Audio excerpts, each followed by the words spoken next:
Hey, yo, yo, yo. It's Popcorn again. Change the beat. Shout out to Papa Springs. Papa Springs for the beat.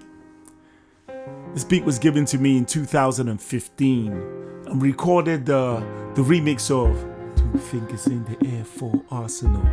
Two fingers in the air for Arsenal. Put them up if you're rooting for the Gunners. Put them up if you're rooting for the Two fingers in the air for Arsenal. Two fingers in the air for Arsenal. Put them up if you're rooting for the Gunner. Texas Army. Oh, no. We're not doing that today. It was a tough match. Bayern claimed they had a penalty though. We had a penalty for sure though. The end of the match. I can't say we really cooked them. They were catching us in the, offside trap. But this is episode 36 of Popcorn. Episode 36. And it's been a gangster week. But we back. We back with Popcorn. And on this edition of Popcorn, I would like to tell a funny story. Story is crazy, yo. It's like everything has a beginning and everything has an end. Well, in my story, I think we're just a little bit after the middle or maybe close to the end when it comes to hip-hop. Performing, doing music. I love doing music though. It's something that I do. I love doing it, so I won't stop. And I'll keep on feeding all my fans. My core fan base, they know what I'm doing. They love what I'm doing. Right now, I'm just about to mix a remix version of my album, but my Logic is just messing up. Logic is messing up. I can't even hear myself properly on the mic, but I'm gonna manage it nonetheless. So, this story, I'm gonna talk about my humble beginning. But the funny thing was, at that time, I hadn't met Solo D. This was years ago, bro. This was when I was in Bida Poly. Shout out to Chris Exto, my man Exto. Shout out to Olumide, shout out to Yomi. And shout out to Brush Jimmy. Now, when I was in school, I was very shy. I could rap. I could always rap. When I was in secondary school, I could always rap. I could rap in front of my friends, but not too many of them though. I could rap in front of my friends, but when it comes to like performing in front of a crowd, even if it's a small crowd, lit, all those times that we used to do lit in school, I never used to rap. I never even used to go. But when I went to high institution, we used to bug out in B26, Bida Poly, where it was a Mamsa, they call it Mamsa room. That's a room specially made for more people. Like it had 3 bunk beds instead of 2. It was bigger, slightly bigger. So I used to go to that room, Exto and Yomi, then Dele. Who else was there? Some other guys. Can't remember the names of the other guys, but yes. We used to go there, play loud music, mess around, just freestyle, rap and everything. And they all knew that I could rap. They knew that. They were like, yo man, you're dope. You draw, but you can rap. You are a really good rapper. And I was like, I just do it. I mean, this was the very beginning. This was before I met Ayo and Imashan. This was before I met Solo D. I didn't even know who LD was at that time. I was just there having fun. Just freestyling and rapping just because I wanted to. And then my friend Yomi, he was studying chemical engineering. The guys that study chemical engineering back then in Bida, they were like stiff as hell. But Yomi was different. Yomi was very social. He loved hip hop, he loved Das Effects, Ice Cube. He used to just go around rapping. He was a funny guy. He used to wear baggy jeans with the Timbs always. They were quite well off. So Yomi was made the director of socials for chemical engineering. And they were doing their first show. The party. Let's call it a party. Because it wasn't like they were booking the big auditorium. They were just booking one it was kind of like a classroom they booked for their show, for their little show. And the classroom had these annoying lights, like fluorescent lights, like you could not dim you couldn't dim the lights, they were just on. So let me not digress, let me just go back. So Yomi came to me and was like, listen, I've been begging people to come and perform at my show, chemical engineering students end of year party, and nobody wants to perform. I can't get people who perform. Like there was a guy called Solex. Now Solex was like the key guy in Bida. He was the one that everybody knew when it came to rap, and mostly miming though. They loved miming more than they loved hearing somebody spit raw rhymes on the microphone. And sure, it wasn't even common. It wasn't popular back then until we had to put pressure on some of these guys that, hey man, we can actually rap. We spit our own lyrics. You know, so talked to Yomi, and Yomi was like, you're performing at my show, and I'd never performed before in my life anywhere. I was trying to wriggle out of it. I didn't want to do it. And he was like, listen, if you don't do this, I'll never talk to you again. You'll be my enemy for life. And I was like, come on, man, you know I'm not really comfortable doing this. And he was like, no, you have to do it, man. I'm counting on you. I know you can do it. I've seen you do this countless times, man, when we're bugging out in the room. And what was he asking me to do? He was like, we're going to mime Shaq O'Neal and Def Jeff. I know you got skills, man. I know I got skills, man. Surprise, that's who's back. An attack, the Shaq attack. That joint, I got skills, basically. My Shaq O'Neal featuring Def Jeff.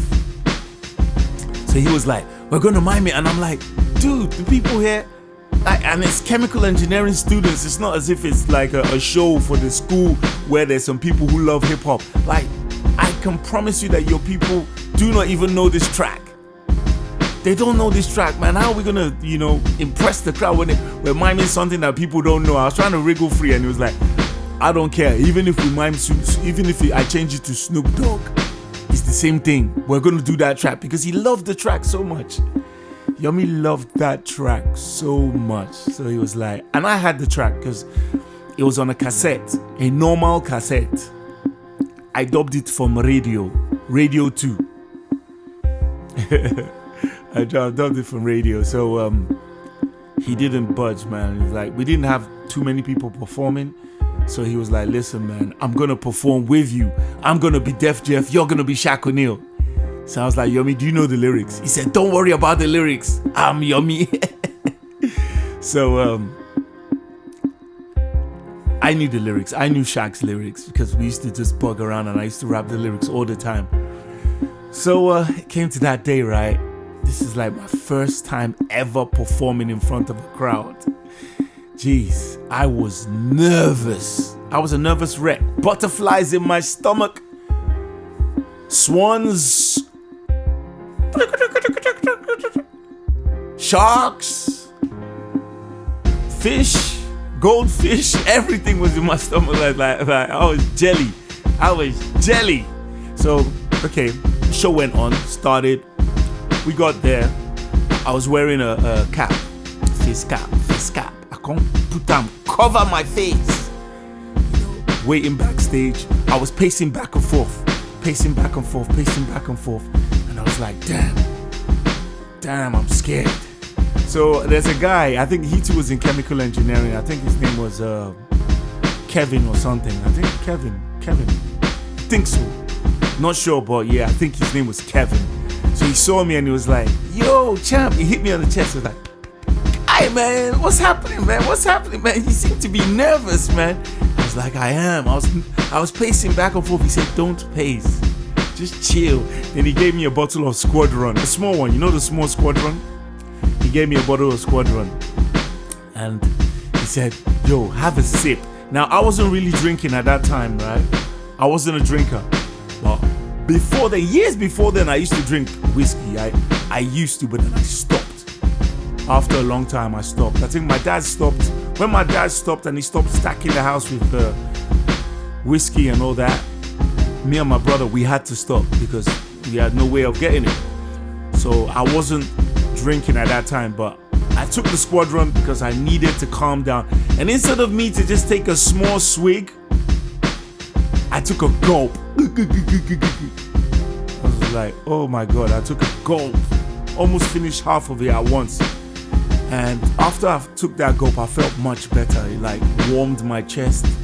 And I just took a deep breath and I was like, okay, I feel good. Because it made me feel a little bit woozy, you know, I can't lie. After drinking the first sip, like not sip, the first gulp, I chugged it down, chug. The first one, I was like, damn, man, it makes me feel, I feel cool. I said, can I hang on to it? It was like, yeah. So instead of pacing, I was just taking sips. And this thing was making me really dizzy. So fast forward to the time they now introducing Shaq O'Neal and Jeff. So, and I went through the crowd. Swag. Then the music started. Surprise, guess who's back? With the Jack attack. Take it. I know I got skills, man. The beginning of the track was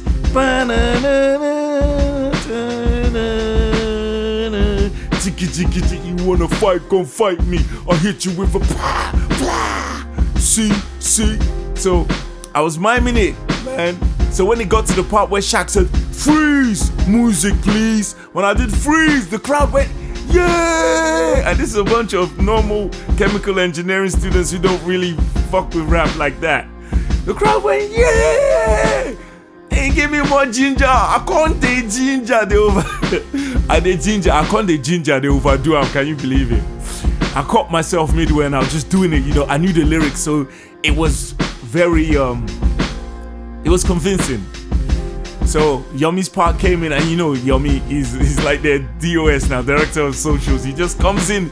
Oh, surprise! Guess who's back? It's the dog with the Shaq attack. Flexing, I'll be breaking your back with the boom back. Pass the mic over here, you ain't gonna want it back.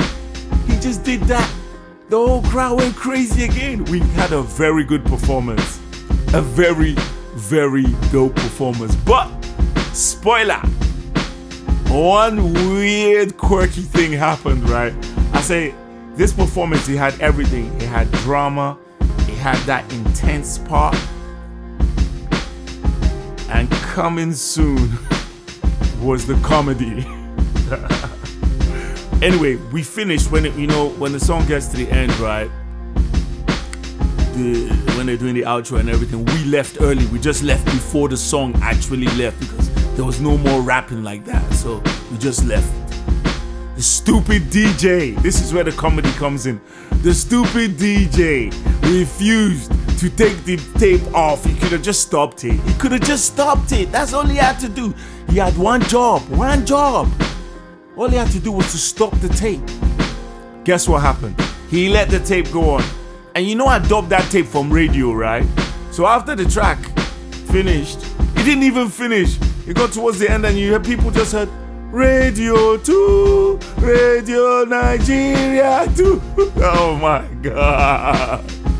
Everybody bust laugh, man. I was like, I just looked at the DJ and did, come on.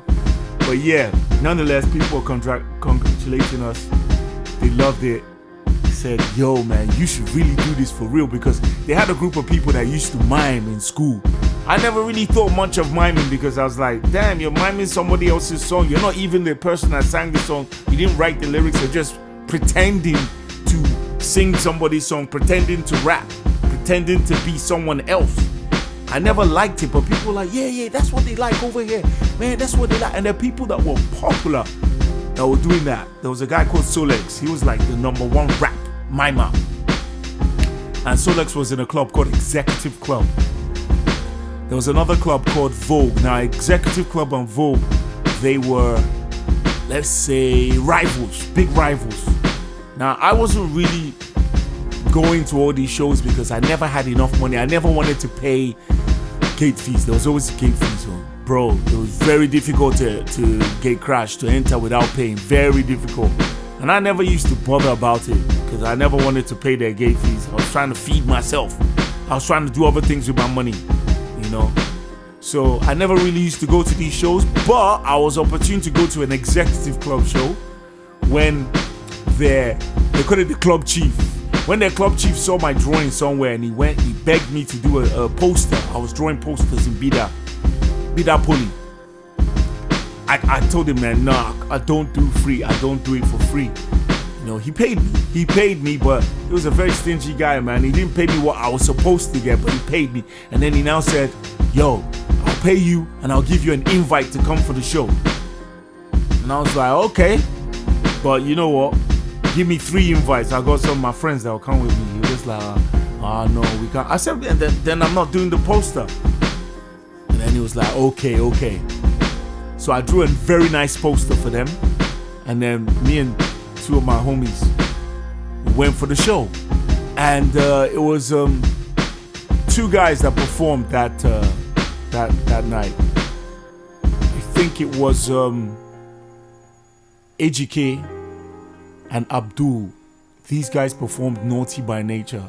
Listen, you can say all you want to say about miming, but that day that I watched Abdul and AGK perform Naughty by Nature, I changed my mind. I was like, damn, this is an art. These guys were actually the best guys I've ever seen, man. They were fantastic. Everything. They were like Tretch and Vinny. In short, they were like 2 Tretches. So I really enjoyed the show.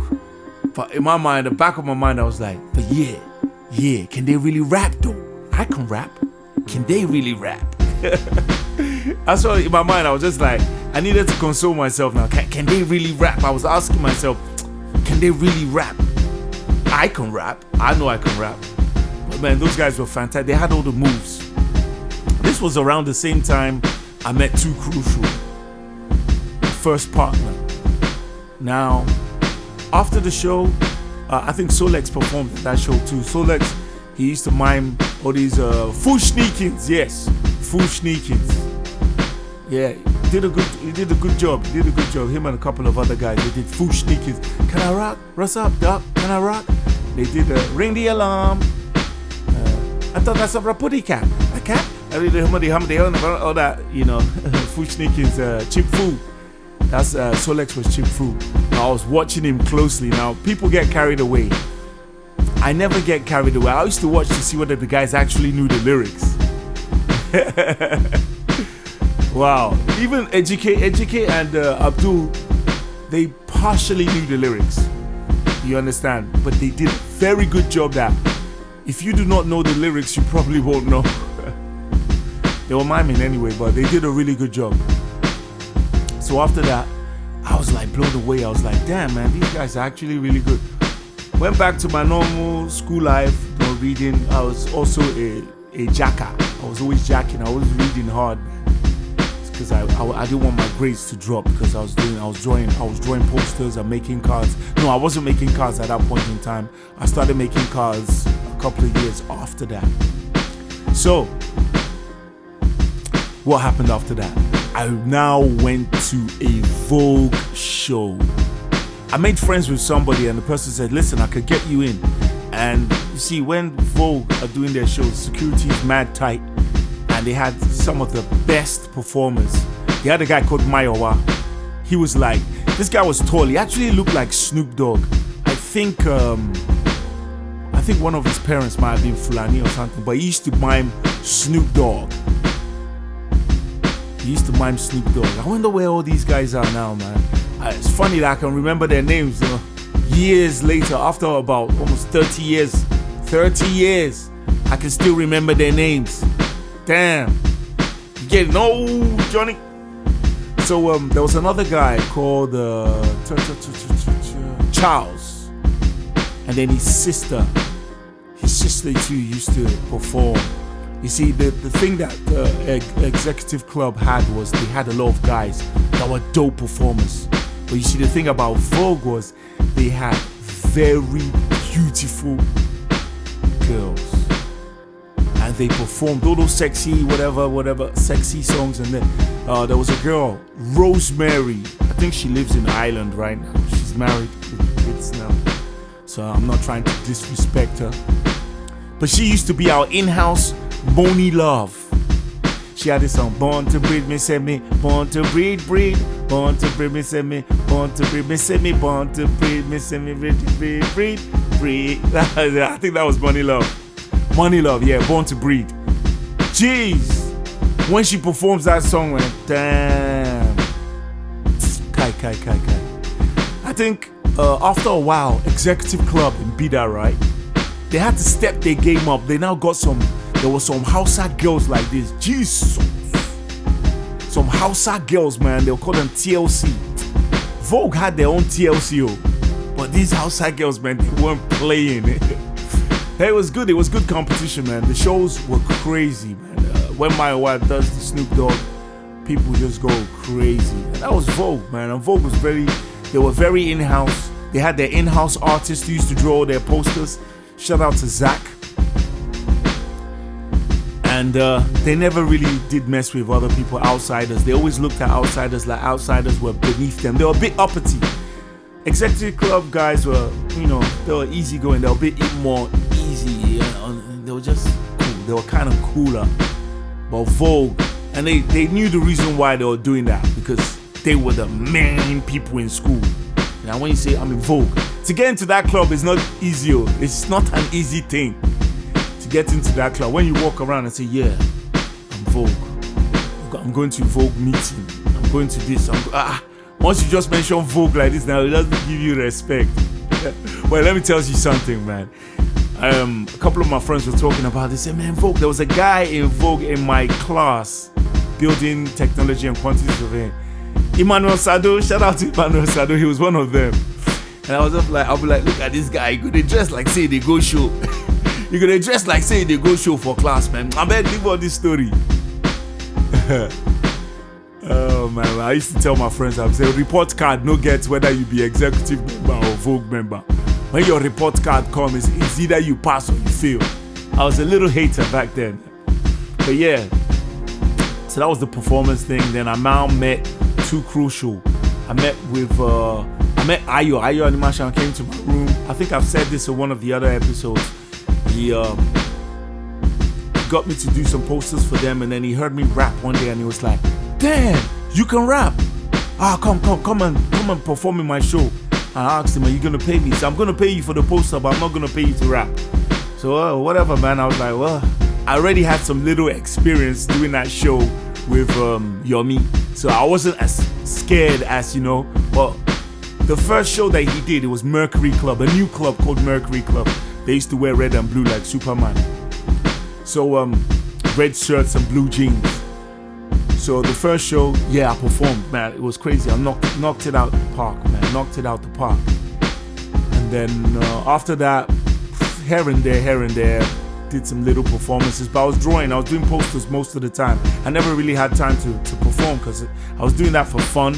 And drawing posters, I was doing that for money, and that's how I was surviving. So it was posters over performing. And then I met Too Crucial. And Too Crucial, the first time Too Crucial met me, he was new. He came new. I think, was I in HND? No, I was in ND2. I was in ND2 when I met Too Crucial. And he performed that one show. I watched him. I was like, okay, he's all right. And then he's in the same hostel as me. And I saw him. I was like, hey, you that guy that rapped. I was like, yeah. We started talking. And then his cousin, Cyril Ayop. Shout out to Cyril Ayop. We used to call him White Man. Cyril, he's like, oh, you've met my cousin. Yeah, that's my cousin, Patrick. He used to call him by his Igbo name. I've forgotten his Igbo name. So yeah, that's my cousin. Man. I was like, how can he be your cousin? You're from Akwa Ibom, man. He's an Igbo boy. He said, oh, you don't know how these things work. He's my cousin. So me and Crucial became cool. And then one day he heard me rap and he was like, damn, so you could do this and you're hiding from me, man. I was like, man, yeah, I just do it for fun.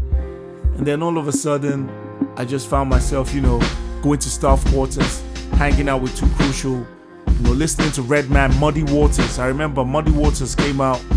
We're chilling, we're listening to Muddy Waters, man.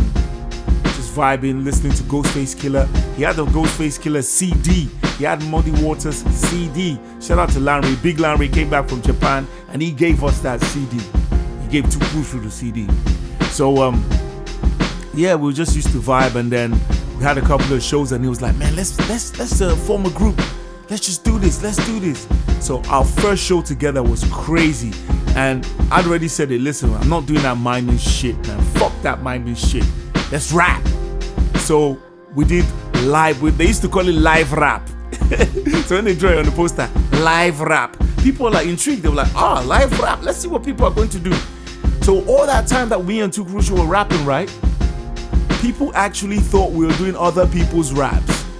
I just had to correct people. I was like, listen, this is our lyrics. Our lyrics. We wrote this. And that's what made it even better. People were like, we had a routine called my middle name is versatile and stand on top of the pile. Now if you want to know why, check out my style when I'm trigger. Shit like that. We had one routine that we used to do with it. I'll just be rapping, and then he'll be doing the backups from side to side. It was crazy. You have to see it to admire it. So we were doing our thing, and then guess what happened? I had to graduate. Even when I was in HND, right? I was doing less performances.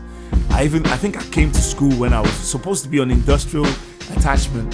I came to get my result, right? There was a mistake, so I had to rectify it. There was one lecturer, man. The guy didn't want me to leave school with an upper. He didn't want me to have an upper credit. He didn't want me, man. So he made a mistake, and then I fell down to 3.89 or something like that. So when I calculated everything, I was still a 4-pointer. I was a 4-pointer now. Dean's on a list.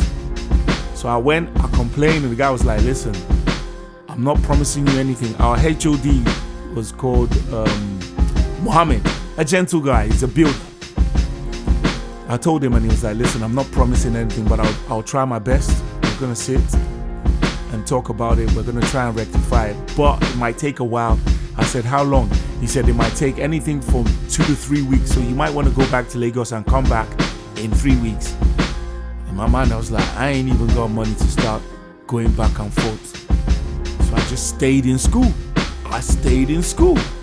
And while I was in school, all I was doing is making cards and drawing posters. I was squatting in my friend's place, making cards and drawing posters. And also, I had to make sure that the food, my friend, was well fed, because I was staying in this place and I was using the whole table, man, with paintbrushes and things all over the table and everything. I was taking up a lot of space. So I made sure my homeboy was nice. So after 3 weeks, I went, saw the guy, and he was like, yes, we've rectified it. Went to the office. The secretary lady, nice lady though, Yoruba woman, she was like, you are still here? Oh yeah, go and buy me mineral. Go and buy me mineral before I print it out for you. Quickly ran, went to go and get Pepsi, big one, or deck, and Bones. I said, madam, take. Hey, thank you. I was only joking. I was going to do it anyway. I said, I know, no problem.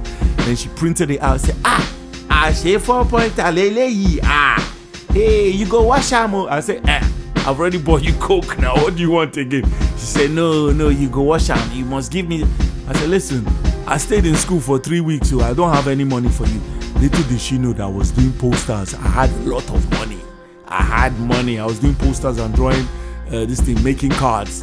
But she didn't have to know that. So I just told her, I've been in school all this while now. She said, hey, sorry. So she gave it to me. And then the news started going around that, this guy is a 4-pointer. Don't mess with this guy. And guess what? I still stayed in school for a couple of more weeks, drawing posters and making money, man. It was a good time. It was a good time around that time, man. So yeah, if you've made it towards this part, there's a Jara inside this episode 36. There's a Jara inside, and the Jara is, I recorded the song. I was talking to my friend EBME. She's putting out something very soon. It's a song that I did with her. It probably, by the time this is out, it will probably be out. So we did the song. I did the song with her, in 2011, 13 years ago. Can you believe that? And I called her out one day, really angry. I was just pissed off that day. And then it really touched her. And I later apologized to her. I think I was a bit too hard on her, So I called her, we talked one-on-one, and she was like, yeah, she's gonna put it out. I was like, okay, whatever, put it out if you want. It's called My Story. And her name is Ibiyemi. Very lovely person. She featured me on the track, and she also featured Blaze. Now they called me up. Ihane was her manager then. They called me up, rushed me to the studio. I got to the studio and I heard the beat. Listen, the beat wasn't particularly what I liked. Really, it wasn't that boom bap. It wasn't the stuff that I would really love to jump on. But a promise is a promise. I wrote my lyrics right there in the studio and I voiced it, and it came out quite good. It came out quite good. When it comes out, you're gonna hear it. So we're talking, right? Me and her, we're talking, and we're talking about certain people that will just set their ring light and start talking. Nowadays, you don't even, when people have beef, they don't even go to the studio to go and record beef tracks.